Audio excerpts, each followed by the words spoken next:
feels like a significant escalation.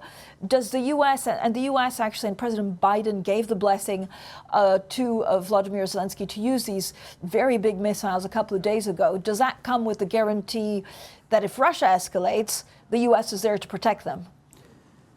Well, I think that this is a slew of questions that we do not yet have the answers to, Francine. And just to recap some of the news that we just got in the last few minutes, because this all feels fairly significant, is what we got from Vladimir Putin was signing into a decree allowing Russia to fire nuclear weapons in response to any kind of massive conventional attack on its soil. That would include drones, that would include presumably long-range missiles, that Russia would view aggression against itself or its allies by non-nuclear state backed by other nuclear powers as a joint attack. In summary, basically saying that if there was an attack on Russia by a member of a coalition that will be seen as an attack by sort of the full coalition, i.e., even if it's a non-nuclear power aided by a nuclear power, that would be seen as a joint attack. This is something that Putin has been talking about signing into as a decree since September. This is officially happening now, and it comes, obviously, Francine, just on the heels of that sort of news that we got from Joe Biden, basically permitting the Ukrainians to begin using some of these ATACMS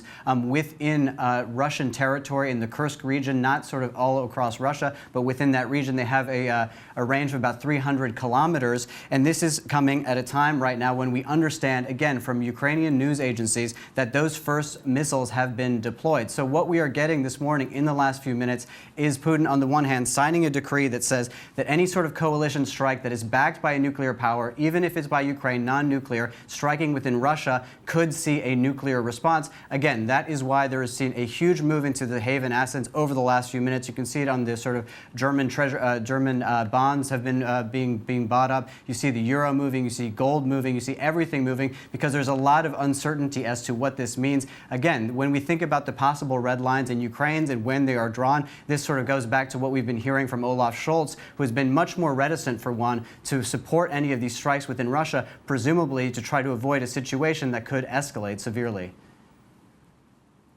But Ali, on these ATACMS, I mean, again, as you said, they're American-made Army tactical missile systems. There's these supersonic guided missiles. Will we know what they've hit this morning and what this means in terms of escalation? Or is the market just, before they find out, they just want to get out of risky assets? I think that that's what you have to assume, that people want to get out of risky assets. When you hear sort of a Russian nuclear response in the same breath as a strike, within Russia by some of these U.S.-made weapons, that you're going to get a lot of fear within the market, right? And this is exactly the kind of thing that Olaf Scholz has been talking about at the G20 when he was asked, basically, will you follow Joe Biden? Will you begin to deliver your own long-range missiles, the Taurus system that has an even further range than these U.S. ATACMS? Will you be able to deliver those? Will you begin to deliver those to Ukraine? He said, no, absolutely not. My position is unchanged. And that comes after he is really the only G7 leader to have had any contact with Vladimir Putin. They just had a call this Friday and basically saying that Putin had not really changed his position on anything. And he's, of course, also, fighting his own election within Germany, where some of the Germans are really very concerned about possible escalation. And many of the voters here, particularly on the far right and the far left, which are doing very, very well here, want to see less involvement in Ukraine, not more involvement. So this is a story that obviously has huge ripple effects within domestic politics across Europe. But as you can see this morning across the markets, with catching a bid here from the German bonds and across really the whole sort of haven complex right now.